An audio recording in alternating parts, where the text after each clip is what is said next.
Are you ready to boost your fertility and have a delicious meal? Well, come with me. Chop up some onions, scallions, and garlic. You'll need some extra virgin olive oil. Be generous. Add your onions, scallions, and garlic to the pan. Time to get some spices ready. Get your beans ready. Have your chicken ready. Have some leftover rice. Add your chicken to the skillet. Toss in those spices. Stir and incorporate the spices.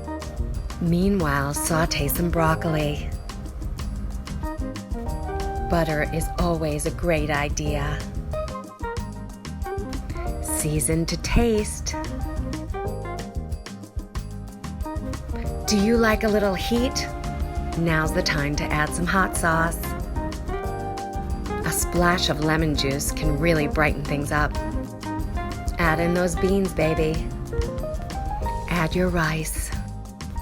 Yummy avocado makes everything so delicious and decadent. It's time to plate. Enjoy!